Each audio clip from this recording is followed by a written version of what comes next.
भीष्म देव का देह त्याग।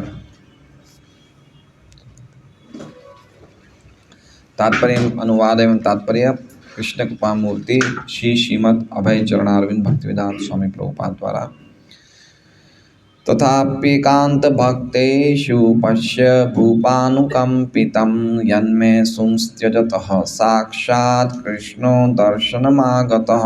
तथापि फिर भी एकांत एकनिष्ठ भक्तेषु भक्तों के प्रति पश्य देखो भूप हे राजा अनुकंपितम कितना दयावान यत जिसके लिए मैं मेरा असून जीवन त्यजतः समाप्त करते हुए साक्षात प्रत्यक्ष कृष्ण श्री भगवान दर्शनम सामने आगतः कृपा करके आए हैं।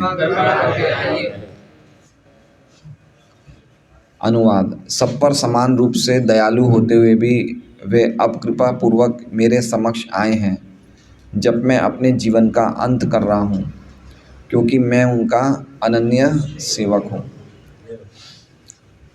ओम अज्ञानतिमिरान्धस्य ज्ञानाञ्जनशलाकया चक्षुरुन्मीलितं येन तस्मै श्रीगुरुवे नमः। नाम श्रेष्ठं मनुमपि शचीपुत्रम् अत्र स्वरूपं रूपं तस्याग्रजम् उरुपुरीं माधुरीं गोष्ठवाटिं राधाकुण्डं गिरिवरम् अहो राधिका माधवाशां प्राप्तो यस्य प्रतितः कृपया श्रीगुरुं तं नतोऽस्मि। वन्देऽहं श्रीगुरोः श्रीयुतः पदकमलं श्रीगुरून् वैष्णवांश्च श्रीरूपं साग्रजातं सैगण्डरघुनाथान्वितं तं सजीवं साद्वैतं सावधूतं परिजनसहितं कृष्णचैतन्यदेवं श्रीराधाकृष्णपादान् सैगणललिता श्रीविशाखान्वितांश्च गुरुवैष्णव भगवान् तिने स्मरण हय विघ्नविनाशन अनायासय निजवाञ्छित पूरण।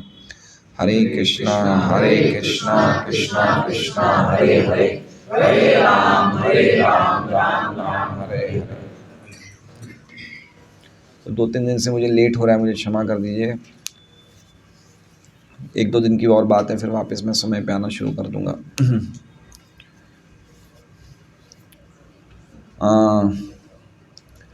तो ये श्लोक जो है भीष्म देव महाराज युधिष्ठिर को बता रहे हैं कि भगवान की अनुकंपा देखिए आप, श्री कृष्ण की अनुकंपा देखिए। क्या अनुकंपा देखिए कि तथापि एकांत भक्तेषु, तथापि मतलब फिर भी।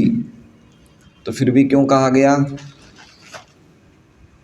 फिर भी क्यों कहा गया है?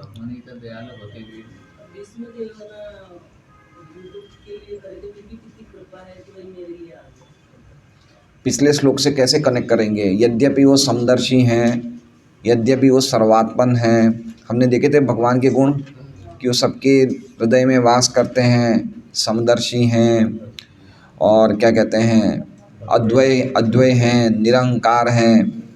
उनके कोई भी कार्य मति की विषमता नहीं होती, उसमें राग और द्वेष से रहित होते। हमने पढ़े थे ये गुण। यद्यपि ये इनमें गुण हैं, यद्यपि वो सबको समदर्शी देखते हैं, यद्यपि वो सबके हृदय में वास करते हैं, फिर भी, तथापि मतलब फिर भी, यद्यपि वो समदर्शी हैं फिर भी उनके एकांत भक्तों पे उनकी कृपा तो देखो। समझ रहे हैं? है समदर्शी लेकिन फिर भी एकांत भक्तेषु, एकांत का अर्थ एकनिष्ठ बताया है। और प्रभुपाद जी अनुवाद में क्या बता रहे हैं, अर्थ क्या है एकांत का? अनुवाद में क्या लिखा है?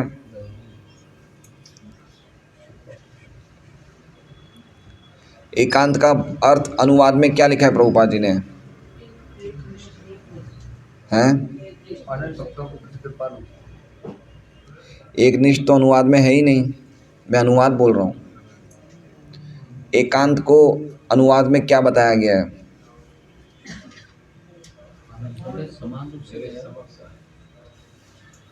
मुझे साहस है अनन्य सेवक, इतना सिंपल लिखा है, अनन्य लिखा हुआ है।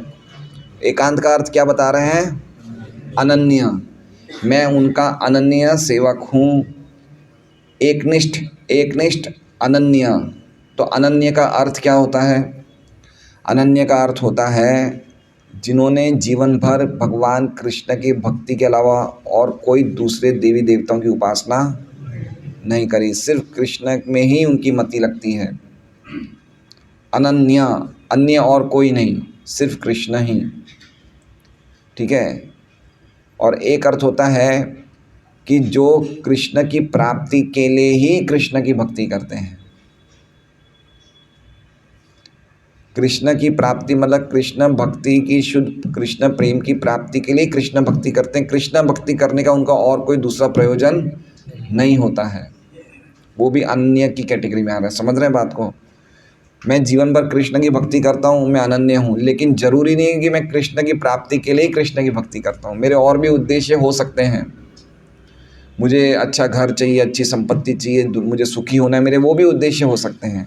तो फिर अनन्य की कैटेगरी में नहीं आते। अनन्य की कैटेगरी में आने के लिए दो कंडीशंस फुलफिल होनी चाहिए कि हम जब भी हम होश संभालें, या हम शरणागति लें, या हम दीक्षा लें, या हमें साधुओं का संग मिले, भक्तों का संग मिले, तब हम समझ जाएं कि कृष्ण परम सत्य। तो हम उनके वो जानने के बाद हम जीवन भर कृष्ण के प्रति समर्पित रहें, एकमात्र कृष्ण के प्रति। ये पहला कंडीशन है। और दूसरा, सिर्फ कृष्ण की शुद्ध भक्ति की प्राप्ति के लिए ही कृष्ण भक्ति करें और कोई दूसरे उद्देश्य से नहीं करें, तो वो अनन्य कैटेगरी में आते हैं। ठीक है। तो जब कोई भक्त ऐसे अनन्य भक्ति करते हैं तो भगवान क्या करते हैं? भगवान ऐसी व्यवस्था करते हैं कि उस भक्त के अंतिम समय में भगवान उनको स्मरण करवाते हैं अपना। ये कंडीशन है। अगर कोई अनन्य भक्ति करते हैं तो फिर भगवान अरेंज करते हैं कि अंतिम समय में वो भक्त के सामने आने के लिए वो भगवान खुद आ जाते हैं, या कोई ना कोई हरिनाम संकीर्तन के द्वारा या कुछ भक्तों के संग के द्वारा वो व्यक्ति अंतिम समय में भगवान को स्मरण करते हुए, भगवान का नाम संकीर्तन जप करते या सुनते हुए शरीर छोड़ता है।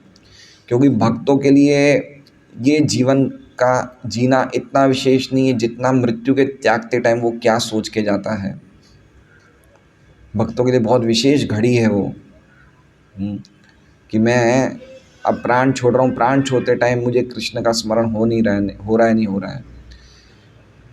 क्योंकि भगवान ही इतना कृपालु हैं। भीष्मदेव बता रहे हैं कि भगवान इतने कृपालु हैं कि ऐसे समय पे, जब अंतिम समय पे कोई पलंग पे लेटा हो, या जिसे कहते हैं ना कि वो क्या बोलते हैं, बेड रिडन बोलते हैं, हिंदी में क्या बोलते हैं बेड रिडन को? मतलब वो अब हैं, नहीं अंतिम सांस नहीं, अंतिम सांस पहले कि भाई कोई व्यक्ति अब कुछ काम का नहीं रहा, पलंग पे लेटा रहता है, कभी भी मृत्यु हो सकती है।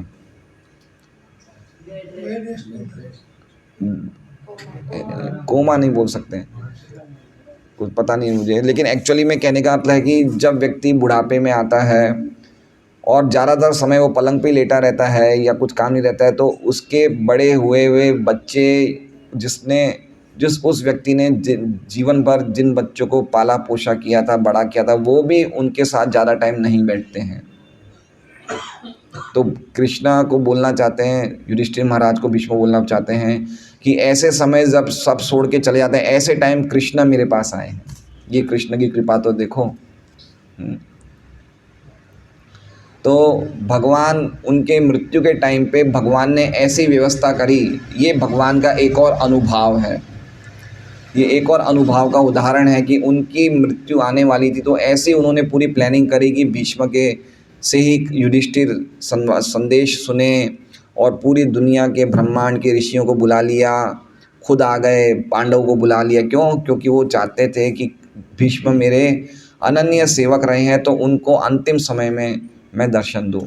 तो वो पूरी प्लानिंग करते हुए उन्होंने इस प्रकार का पूरा ये बैकग्राउंड पूरा उन्होंने सेटअप किया कि कैसे भीष्म को अंतिम समय में मेरे दर्शन हो।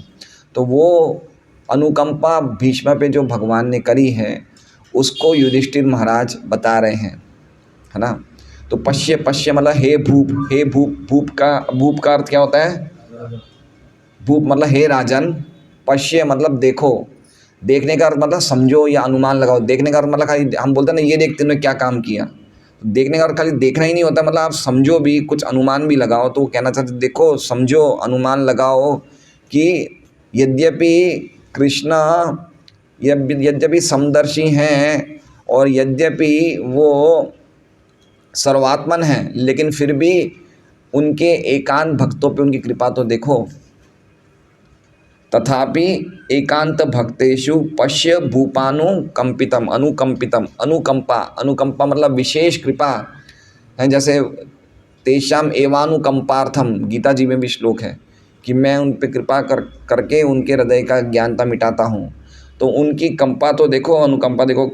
क्या देखो? क्योंकि यन्मे असुंस मतलब प्राण या जीवन। यन्मे सुंस त्यजतः, जब मैं अपने जीवन छोड़ने वाला हूँ। त्यजतः मतलब अब मेरे प्राण छोड़ने की तैयारी है, मेरा शरीर छोड़ने की तैयारी है। उस समय साक्षात कृष्णो दर्शनम आगत, मेरे दर्शन के पथ पे, मेरे दृष्टि के पथ पे वो आ गए। ये उनकी कितनी बड़ी अनुकंपा है मेरे जैसे अनन्य भक्तों पे। ठीक है, समझ गए आप लोग? यद्यपि कृष्ण समदर्शी हैं, सर्वात्मन हैं, लेकिन फिर भी उनकी हे राजन अपने एकांत भक्तों पे कृपा तो देखो। क्योंकि मैं जब अंतिम समय में प्राण छोड़ने वाला हूँ, तब वो मेरे दर्शन के मार्ग पे आ गए, मुझे सामने अपने आप दिखने लग गए हैं, सामने मुझे दर्शन देने आए हैं। ठीक है, अब एक अर्थ तो ये हुआ कि उसमें, इस अर्थ में भीष्म अपने आप को क्या बता रहे हैं कि मेरे जैसे एकनिष्ठ भक्तों पे भगवान की कृपा देखो। ठीक है, अब विश्वनाथ चक्रवर्ती ठाकुर देखिए क्या अर्थ बता रहे हैं, बहुत ही अच्छा अर्थ बता रहे हैं। वो बता रहे हैं कि विश्वनाथ चक्रवर्ती ठाकुर के कहने के अनुसार जो एकांत भक्तेषु है, ये भीष्म अपने आप को एकांत नहीं मान रहे हैं। भीष्म अपने आप को क्या मान रहे हैं? मैं तो बहुत गिरा हुआ हूँ। तो एकांत किसके लिए बोल रहे हैं? वो पांडवों के लिए कह रहे हैं। तो भीष्मदेव की विश्वनाथ चक्रवर्ती ठाकुर की टीका है, तथापि का अर्थ है कि यद्यपि मैं आपके जैसा नहीं बन सकता। क्या बोल रहे हैं विश्वनाथ चक्रवर्ती ठाकुर के अनुसार? भीष्मदेव क्या बोल रहे हैं? यद्यपि मैं आपके जैसा, किसको बोल रहे हैं? ये युधिष्ठिर को बोल रहे हैं। तो आपके जैसा नहीं बन सकता, इसका क्या अर्थ हुआ? देखिए, हम पिछले श्लोकों में जाएं तो उसमें एक श्लोक में बोलते हैं युधिष्ठिर, भीष्मदेव क्या बोलते हैं युधिष्ठिर को कि जिनको तुमने अपने मामा का बेटा बना रखा है, जिनको तुमने अपना संबंधी बना रखा है, शुभचिंतक बना रखा है, मित्र बना रखा है, जिनको तुमने दूत बनाया है, मंत्री बनाया, सारथी बनाया, वो कौन है? कृष्ण है। और वही कृष्ण कौन है? वो समदर्शी है, सर्वात्मन है, अद्वय है, मिथ्या अहंकार रहित है। और वही कृष्ण कौन बन गए? तुम्हारे मामा बन गए, तुम्हारे दूत बन गए, तुम्हारे मंत्री बन गए, मामा के बेटे बन गए, दूत बन गए, मंत्री बन गए, सारथी बन गए। लेकिन मैं ऐसा नहीं बन सकता तुम्हारा जैसे। समझे? अब लिंक समझे? तुम्हारा ये संबंध है कृष्ण के साथ, लेकिन मेरा इस प्रकार का संबंध नहीं है, इसलिए मैं तुम्हारे जैसा नहीं बन सकता है। फिर भी क्या है? फिर भी उसकी, भगवान की कृपा मेरे पे देखो, जो अपने परमानंद स्वरूप में मुझ जैसे गिरे हुए व्यक्ति को देखने आए हैं। अब देखिए इसमें मीनिंग कैसे कर दिया। इसमें एकांत भक्तेषु किनको बताया? भीष्मदेव बता रहे हैं कि पांडव आप लोग एकांत भक्त हैं और आप लोग का मेरे से संबंध है। आप लोग कौन हैं? एकांत भक्त, और आप लोग का मेरे से संबंध है, इसलिए आप पे कृपा करके मुझे देखने आए हैं। क्योंकि कोई भी युधिष्ठिर, भीष्म, नो डाउट वो महाभागवत हैं, वो महाजन है, लेकिन एक शुद्ध भक्त की ये क्वालिटी होती है कि वो अपने को शुद्ध भक्त कभी नहीं मानता है। वो भगवान से अपने संबंध को कोई दूसरे शुद्ध भक्त के द्वारा बताता है। देखिए कितना ज़बरदस्त, हम लोग कभी ऐसे नहीं समझ सकते हैं। तो उन्होंने कहा कि यद्यपि वो एकांत भक्तों पे, एक आप जैसे एकांत भक्तों का उनका संबंध है, मैं आप जैसा संबंध स्थापित करने में सक्षम नहीं हूँ, लेकिन फिर भी मुझ जैसे गिरे हुए व्यक्ति के पास पे वो कृपा करने आए हैं। और इसलिए आपको कृपा करने के लिए, वो मुझे दर्शन देने आए हैं। क्यों देने आए? क्योंकि एक भक्त क्या सोचता है कि पांडवों का भगवान से संबंध है, पांडवों के मामा का लड़के कृष्ण हैं, तो वो क्या सोचता है कि अगर मैं पांडवों से अपनी पहचान करूंगा तो मेरा काम हो जाएगा, है ना। इसलिए एक वो है ना, जशोमती नंदन ब्रजबर नागर गोकुल रंजन कान। तो जब भक्त लोग भगवान का उच्चारण या भगवान का संबोधन उनके दूसरे शुद्ध भक्तों के नामों से करते हैं तो भगवान और ज़्यादा प्रिय हो जाते हैं। भगवान उनको देख लेते हैं कि ये मेरे भक्तों के नाम ले रहे हैं। जैसे हम बोलते हैं ना, आई नंद तनुज, कि हे नंद महाराज के पुत्र, तो हम क्या कर रहे हैं, नंद महाराज को संबोधन कर रहे हैं, तो भगवान विशेष कृपा करेंगे कि भाई चलो नंद के महाराज के द्वारा ही मेरे पास आ रहा है। तो उसी प्रकार से भीष्म देव यहाँ कहना चाहते हैं कि मेरा संबंध डायरेक्ट कृष्ण से नहीं है, मेरा संबंध आपसे है। मैं आप लोगों का दादा हूँ, आपके मामा के बेटे कृष्ण है और आपने इतना संबंध बना रखा है कृष्ण से, तो आपके संबंध के नाते वो मेरे पे कृपा कर रहे हैं। समझ रहे हैं? इसका एग्जाम्पल चैतन्य चैतामृत में मिलेगा, अगर आपने पढ़ी है तो। चैतन्य चैतामृत में सार्वभौम भट्टाचार्य एक बार भगवान चैतन्य महाप्रभु को भोजन के लिए बुलाते हैं और उनकी वाइफ का नाम था शाठी माता। क्या नाम था? और चैतन्य महाप्रभु जब भोजन पे आने वाले थे तो उन्होंने इतने सारे व्यंजन बनाए, तो चैतन्य महाप्रभु बड़े प्रसन्न हुए और बड़े प्रेम से खा रहे थे। सार्वभौम भट्टाचार्य पुरुषगारी कर रहे थे और चैतन्य महाप्रभु खा रहे थे। जितने में सार्वभौम भट्टाचार्य के दामाद आ गए, जिनका नाम था अमोघ। क्या नाम था? और अमोघ का स्वभाव था उसे हमेशा क्रिटिसाइज करना है और निंदा करना है। सार्वभौम भट्टाचार्य समझ गए मेरा दामाद आ गया, अगर चैतन्य महाप्रभु को खाना खाते हुए, भोजन प्रसाद खाते हुए देखेगा तो कुछ ना कुछ उल्टा सीधा बोल देगा, बहुत बड़ा अपराध हो जाएगा, भगवान की निंदा हो जाएगी। तो सार्वभौम भट्टाचार्य एक लाठी लेके दरवाजे पे खड़े हो गए कि जैसे ये अमोघ आएगा मैं इसे लाठी बता के भगा दूंगा। तो वो थोड़ा सा पुरुषगारी में इधर उधर हुए, जितने में अमोघ ने देख लिया चैतन्य महाप्रभु को प्रसाद लेते हुए। अमोघ ने चैतन्य महाप्रभु को प्रसाद लेते हुए देखते हुए क्या बोला कि एक सन्यासी को इतना खाता है, इतने भोजन में तो 12 लोग खा सकते हैं। अरे बाप रे! वो सार्वभौम भट्टाचार्य जब सुनते बोले हाय क्या हो गया, और वो लाठी से जो भागते हैं अपने दामाद को मारने के लिए कि तूने जवान मजाल, कैसे तूने ऐसे बोल दिया। और वहीं उनकी जो वाइफ थी शाठी माता, बोले मेरी बेटी विधवा हो जाए मुझे कोई परवाह नहीं, इसने महाप्रभु की बुराई करी, निंदा करी, तुरंत ये मर जाए, इसमें हमारा जो हमारे से अपराध हुआ भाई उनका एक तरह से उनकी द्वारा ही अपराध हो गया ना। अभी मान लीजिए कि अब जैसे हंसदूर प्रभु कोई महाराज कोई वरिष्ठ भक्त को घर पे बुलाए और इनके बच्चे उनके कोई मजाक उड़ा दें, तो एक तरह से अपराध तो हंसदूर प्रभु की तरफ से ही हो गया। तो उनको बड़ा दर्द हुआ, उनको सार्वभौम भट्टाचार्य शाठी माता को, एक तो हमने इनको घर पे बुलाया और घर पे बुला के हमारे जवाई ने इनका अपराध कर दिया। तो रात भर सोते नहीं थे, बोले कि ये कब मरेगा हमारा जवाई, मरने के बाद ही हमें लगेगा कि हमारा पश्चाताप हुआ है। तो 2-3 दिन बाद ही उसको वो हो गया, क्या कहते हैं, अमोघ को कोढ़ नहीं हुआ, कॉलेरा को क्या बोलते हैं, हैजा हो गया, हैजा। और वो उस टाइम बीमारी ऐसे इलाज तो होते नहीं थे, तो मृत्युशैया पे लेटा हुआ था। चैतन्य महाप्रभु को पता चला कि इसे हैजा हो गया है। चैतन्य महाप्रभु ने देखा कि मेरे प्रिय भक्त हैं सार्वभौम भट्टाचार्य, अगर ये दामाद मर जाएगा तो सार्वभौम भट्टाचार्य को मैं क्या मुँह बताऊँगा, मेरा संबंध तो सार्वभौम भट्टाचार्य से है। तो चैतन्य महाप्रभु अमोघ के घर जाते हैं और अमोघ के घर जाके अमोघ के हृदय पे हाथ रख के बोलते हैं कि तुम तो इतने अच्छे ब्राह्मण हो, तुम्हारे हृदय में द्वेष निंदा की कैसे भावना है, ये सब हटा के कृष्ण नाम लो। तो अमोघ तो इतना सुनते ही वो तो कृष्ण नाम लेने में तो रोने लगता है, नाचने लगता है, तुरंत शुद्ध भक्त बन जाता है। तो फिर चैतन्य महाप्रभु उसका उद्धार करने के बाद फिर सार्वभौम भट्टाचार्य के घर जाते हैं। तो सार्वभौम भट्टाचार्य बड़ा अफसोस करते, बोले आपने ऐसा क्यों किया, आपको उसे मर जाने देना चाहिए था, आपने उसे वापस क्यों जीवित किया। तो चैतन्य महाप्रभु बोलते हैं कि अगर मैंने उसे मर जाने दिया होता तो तुम जो होता है मेरा तुम्हारा संबंध वो नहीं रहता, क्योंकि तुम मेरे संबंधी हो, मेरे इतने प्रिय भक्त हो, और तुम्हारा संबंधी को ऐसा हो जाए मेरे कारण, तो कितना हमारे वो उसको ला, तो आप समझ रहे हैं पॉइंट ये है कि भीष्म अपना पहचान किससे कर रहा है? पांडवों से, कि मेरी तुम्हारा से संबंध है, तुम भगवान के शुद्ध भक्त हो, तो तुम पे कृपा करने के लिए भगवान मेरे पास आए हैं दर्शन देने के लिए।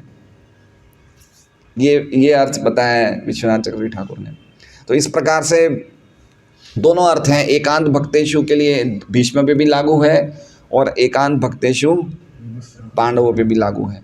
तो इस तरह से ये श्लोक हमें समझना चाहिए।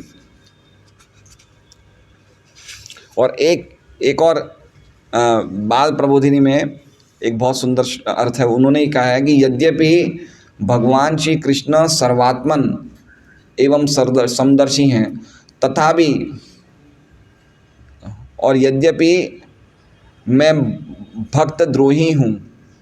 भीष्मदेव क्या कह रहे हैं? मैं भक्त द्रोही हूँ, मैं अवहेलन करता हूँ, मैं दुष्टों का पक्षपाती हूँ। दुष्टों के पक्षपाती थे ना, दुर्योधन की तरफ से लड़ रहे थे, भक्तों के द्रोही थे, अवहेलन करता थे।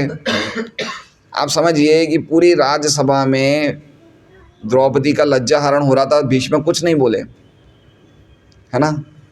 भीष्म पे तो कोई, भीष्म इतने शक्तिशाली थे कि उस टाइम ही अगर चाहते तो दुर्योधन को मार सकते थे, लेकिन कुछ नहीं बोले वो हैं। तो भगवान भीष्म वो बातें याद कर रहे कि मैंने इतने सारे गलत काम किए, मैंने आप पे बाण चलाए, मैंने पांडवों के विरोध किया, कौरवों का पक्षपात किया, लेकिन उसके बावजूद भी मैंने कोई जीवन काल में थोड़ी बहुत भक्ति करी होगी, उसका पुरस्कार देने के लिए आप मेरे सामने आ गए। तो इस प्रकार से ये एक और आचार्य इस तरह से बताते हैं कि आप मृत्यु के समय मैंने कुछ थोड़ा बहुत अभ्यास किया होगा भक्ति का, उसको पुरस्कृत करने के लिए आप मेरे सामने आ गए। तो ये भक्तों का स्वभाव होता है कि वो अपनी गलतियां ही देखते हैं, अपने गुण नहीं देखते हैं। तो इस प्रकार से भीष्म याद कर रहे थे कि मेरे पे भगवान ने कितनी बड़ी कृपा करी। जैसे भक्तों को कभी भी भक्तों पे कोई व्यक्ति कितना कष्ट कर दे, लेकिन फिर भी भक्त क्या करते हैं? भक्त लोग उस पे अपनी कृपा ही देखते हैं, उस व्यक्ति को धन्यवाद देते हैं। जयदेव गोस्वामी के हाथ और पैर काट के उनको कुएं में डाल दिया था, और उसके बावजूद वो भगवान का नाम लेते थे। तो जिन्होंने उनके हाथ पैर काटे तो वो उन पे धन्यवाद बोले कि आपने अच्छा किया, मेरे हाथ पैर काट दिए, मुझे भगवान का नाम लेने में और ज़्यादा सहूलियत हो रही है। देख रहे हैं आप, जैसे हरिदास ठाकुर को क्या बोला था नवाब ने कि हरिदास ठाकुर को मार दो। तो जब नवाब के जो सैनिक थे हरिदास ठाकुर को मार नहीं पाए, तो सैनिक बड़े परेशान हो रहे थे। तो हरिदास ठाकुर ने कहा, भाई आप लोग क्यों परेशान हैं? बोले हमें आदेश है कि आपके प्राण ले लीजिए, लेकिन आप तो मर ही नहीं रहे। तो बोले ठीक है, तुम्हें खुश करने होने के लिए मैं मर जाता हूँ।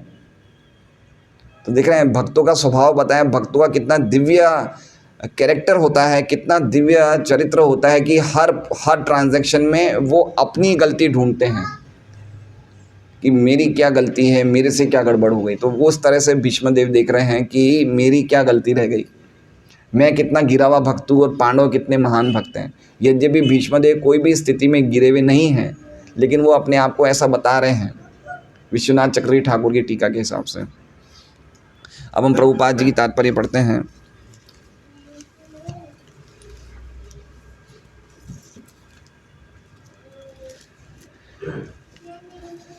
तात्पर्य, यद्यपि परम भगवान श्री कृष्ण समदर्शी हैं, तो भी अपने अनन्य भक्तों के प्रति वे विशेष कृपालु रहते हैं, क्योंकि भक्तगण उन्हीं को अपना रक्षक तथा स्वामी स्वीकार करके पूर्ण रूपेण उनके शरणागत होते हैं। तो हमारी शरणागति जितनी ज़्यादा बढ़ेगी, उतना ज़्यादा हमारा भगवान का संरक्षण बढ़ेगा। हमारी शरणागति की मात्रा बढ़ने से भगवान का प्रोटेक्शन लेवल भी हमारे प्रति बढ़ जाएगा। परमेश्वर को अपना रक्षक, मित्र तथा स्वामी स्वीकार करके उनमें अनन्य श्रद्धा रखना शाश्वत जीवन की सहज अवस्था है। शाश्वत जीवन की सहज अवस्था, शाश्वत जीवन की सहज अवस्था। ठीक है, जैसे हमने 2-3 दिन पहले एक एग्जाम्पल लिया था कि मछली का सहज अवस्था क्या है? पानी में रहना। उसी तरह से हमारा जो शाश्वत जीवन है उसकी सहज अवस्था क्या है कि हम हमेशा भगवान के संरक्षण में रहें, हम भगवान की शरणागति में रहें, वो हमारी सहज अवस्था है। जितने समय हम इस सहज अवस्था में रहेंगे उतने समय हम सुखी रहेंगे। देखिए आगे लिखा है, सर्वशक्तिमान की इच्छा से जीव इस प्रकार बनाया गया है कि जब वो पूर्णतः आश्रित रहता है तब वो सर्वाधिक सुखी। देखिए पॉइंट समझ लीजिए, अब मछली 24 घंटे में से 23 घंटा पानी में रहेगी तो सुखी रहेगी। उसका दुख कब होगा? जब वो 1 घंटा ज़मीन पे रहेगी। तो उसी प्रकार से जब हम पूरे टाइम कृष्ण की शरणागति में रहेंगे वो हमारा असली सुख है, कृष्ण भक्ति में रहेंगे वो हमारा असली सुख है, और थोड़े टाइम के लिए हम कृष्ण को भूल जाएंगे वो हमारा दुख है। तो ये इसमें देखिए 2-3 जगह शरणागत के बारे में बताया, शरणागति के लक्षण क्या है, शरणागत के बारे में बताया, लेकिन शरणागति के लक्षण क्या है, कैसे हमें शरणागति मिलेगी, शरणागति प्राप्त करने की विधि क्या है। आनुकूल्यस्य संकल्प प्रातिकूल्यस्य वर्जनम रक्षिष्यति विश्वासो गुप्तत्वे वर्णम तथा आत्मनिक्षेप कार्पण्यम षड्विधा शरणागति। अनुकूल से संकल्प प्रातिकूल से वर्जनम, जो हमारी भक्ति में अनुकूल हो उसको करना चाहिए, जो भक्ति में प्रतिकूल हो उसको त्याग देना चाहिए। तो अनुकूल में क्या है? उत्साह, निश्चय, धैर्य। उत्साह, निश्चय, धैर्य, तत्त कर्म प्रवर्तनात्।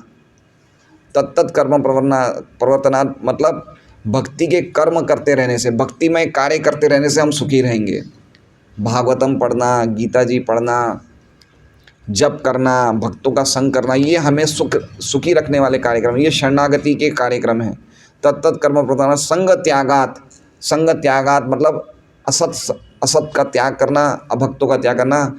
सतोव्रते, सतोव्रते मतलब पूर्ववर्ती आचार्यों ने जो हमें मार्ग बताया उसका अनुसरण करते हुए षड्वीर भक्ति प्रसिद्ध्यति। ये 6 काम करने से हमारी भक्ति क्या होगी? प्रगति करेगी। कौन से 6 काम शास्त्र में माता जी, कौन सा 6 काम? प्रियंका बताओ 6 काम कौन से? हाँ, धैर्य,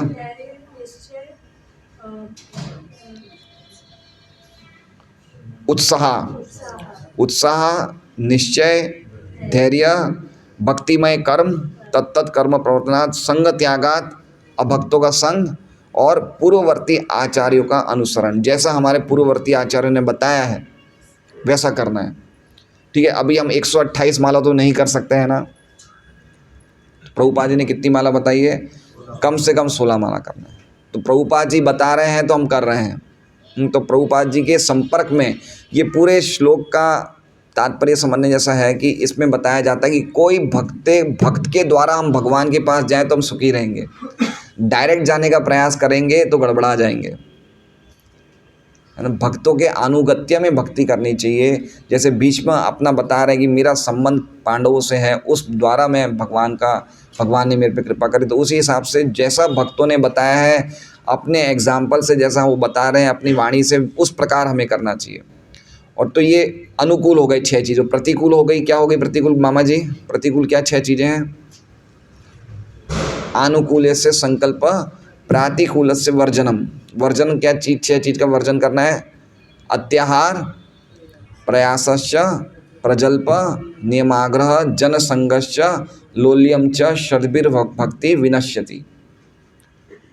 ज़्यादा खाना या ज़्यादा इकट्ठा करना, हद से ज़्यादा प्रयास करना। अगर हमें मिल रहा है रोटी सब्जी दाल चावल मिल रहा है थोड़ा बहुत काम करने से ठीक है, बहुत ज़्यादा काम करना इतने पाने के लिए अति प्रयास वो भी नहीं करना है। अत्यार प्रयास। प्रजल्प मतलब जो कृष्ण भावनामृत से संबंधित नहीं वो बातें नहीं करनी है। नियम आग्रह, नियमों को खाली फॉलो करने के लिए नियम नहीं करने हैं, लेकिन कृष्ण भक्ति में प्रगति करने के लिए नियम को फॉलो करना चाहिए या फिर नियमों को तोड़ना नहीं चाहिए। और जनसंघर्ष, ऐसे लोगों का संग करना जिनका कृष्ण भक्ति में कोई इंटरेस्ट नहीं है। और लोल्यम मतलब लोभ, लालच। तो ये 6 चीज़ें से भक्ति विनष्ट हो जाती है। तो ये शरणागति का बेसिक प्रिंसिपल है। आनुकूल्य से संकल्प, प्रातिकूल्य से वर्जनम, रक्षति विश्वासो, कि भगवान कृष्ण ही हमारी रक्षा करेंगे, इसमें पूरा विश्वास होना चाहिए। और गुप्तत्वे वर्णम तथा, और वही हमारे पालक हैं। और आत्मनिक्षेप कार्पण्यम, उनकी जो इच्छा है उसमें ही हमारी इच्छा है, उनकी इच्छा पूरी करने में ही हमारी इच्छा है। और कार्पण्य मतलब विनम्रता। ये षड्विधा शरणागति, शरणागति का प्रोसेस है। तो शरणागति, शरण की गति, शरण का मार्ग, तो ये जो हमारा प्रोसेस है ये जीवन भर चलेगा। ऐसा नहीं कि दीक्षा लेने के बाद ये प्रोसेस ख़त्म हो गया, दीक्षा लेने से आखिर तक ये प्रोसेस चालू ही रहेगा। ये रोज़ हमारे जीवन में ये प्रोसेस चालू रहना चाहिए, ऑनगोइंग प्रोसेस है ये। इसके विपरीत मनोवृत्ति का होना पतन का कारण है। इसके विपरीत मनोवृत्ति का होना पतन का कारण है। इसके विपरीत मतलब ये जो 6 प्रिंसिपल बताएं, इसके अनुसार हम भक्ति नहीं कर रहे तो ये हमारा पतन का कारण है। जब जीवात्मा भौतिक जगत पर प्रभुत्व जताने हेतु अपनी पहचान अनुचित ढंग से इस प्रकार करता है मानो कि वो श्री भगवान से सर्वथा स्वतंत्र है, तब वो पतनशील हो जाता है। सारी कठिनाई की जड़ मिथ्या अहंकार है। मनुष्य को प्रत्येक दशा में श्री भगवान के प्रति आकृष्ट होना चाहिए। भीष्मदेव की मृत्युशैया के निकट भगवान कृष्ण इसलिए प्रकट हुए क्योंकि भीष्मदेव उनके अनन्य भक्त थे। अर्जुन का भगवान श्री कृष्ण से कुछ रक्त संबंध था क्योंकि श्री भगवान उसके ममेरे भाई लगते थे, किंतु भीष्मदेव से उनका कोई ऐसा संबंध नहीं था। अतएव आकर्षण का कारण आत्मा का घनिष्ठ संबंध था।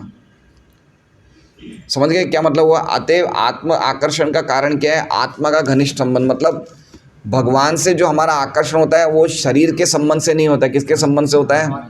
आत्मा के संबंध से। ऐसा नहीं है कि कोई व्यक्ति बिल्कुल गिरा हुआ है तो भगवान उससे संबंध नहीं रखेंगे। उसकी भक्ति कितनी, भक्ति में कितना वो प्रगति कर रहा है, उसके बेसिस पे भगवान उसे संबंध रखते हैं। तो आत्मा के संबंध से भगवान का संबंध हमारा स्थापित होता है, शरीर के संबंध से नहीं। फिर भी चूंकि दैहिक संबंध बहुत सुखद तथा स्वाभाविक होता है, इसलिए दैहिक संबंध स्वाभाविक होता है कि भाई हाँ, अभी देखिए किसी का हमारा देह से संबंध है, तो देह से संबंध है तो वो कभी जैसे मान लीजिए कि अभी हंसदूत प्रभु के कोई रेलवे स्टेशन पे कोई रिश्तेदार है तो थोड़ा खुश होंगे ना कि भाई मेरे चाचा आ गए, दादा आ गए, भाई आ गए, थोड़ा एक सुखी होना स्वाभाविक है।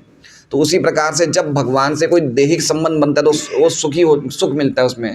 इसलिए भगवान को जब नंद महाराज या यशोदा का पुत्र कहा जाता है या राधा रानी का प्रेमी कहा जाता है तो वे अधिक प्रसन्न होते हैं।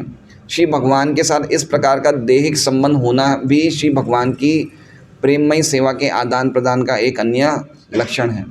भीष्मदेव इस दिव्य भाव की मधुरता से अवगत हैं।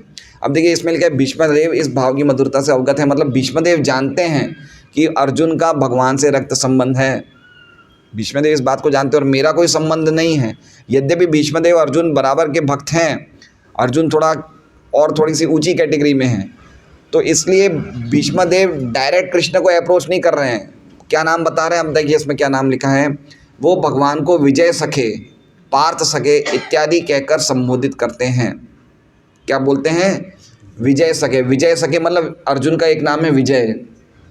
तो अर्जुन को भगवान भीष्मदेव भगवान को कैसे बोल रहे हैं? अभी आएगी आगे श्लोकों में, विजय सखे करके भगवान को प्रार्थना करते हैं। तो विजय सखे क्यों बोल रहे हैं? क्योंकि भगवान को याद दिलाना चाहते हैं कि आप अर्जुन के सखा हो। तो आप अर्जुन का नाम इसलिए ले रहे हैं कि भगवान और ज़्यादा प्रसन्न हो और समझे कि भाई मेरा भी उनसे संबंध है अर्जुन के द्वारा। इसलिए कह रहे हैं विजय सखे, पार्थ सखे इत्यादि कहकर संबोधित करते हैं। ठीक वैसे ही जैसे उन्हें नंद नंदन या यशोदा नंदन कहा जाता है। उनसे दिव्य मधुर संबंध स्थापित करने का सबसे अच्छा तरीका ये है कि मान्य भक्तों के माध्यम से उन तक पहुंचा जाए। देखिए हमने यही चर्चा करी ना कि जितना हमारा गोपी भर्तु पद कमल और दास दासम दास, जितना हम अपने आप को दास के दास समझेंगे तो हमारा रास्ता बहुत क्लियर हो जाएगा। हम डायरेक्ट कृष्ण की भक्ति करने जाएंगे या कृष्ण को ही हम मानेंगे हम कृष्ण के दास हैं, वो सही स्थिति नहीं है। जितना हमारा भक्तों के अनुगत्य में हम भक्ति करेंगे वो हमारा तरीका बिल्कुल मान्य माना जाएगा। मनुष्य को चाहिए कि कृष्ण उनसे सीधे संपर्क स्थापित न करें, अपितु किसी माध्यम के द्वारा उन तक पहुँचें जो पारदर्शी हो तथा सत्य पथ पर ले जाने में समर्थ हो। तो पूरा इसका जो एसेंस वो है कि हमें भगवान को अप्रोच भगवान के शुद्ध भक्तों के द्वारा करनी चाहिए। हरे कृष्णा। श्रीमद् भागवतम की जय। वांछा कल्पतरुभ्यश्च कृपा सिंधुभ्यो च पतितनां पावनेभ्यो वैष्णवेभ्यो।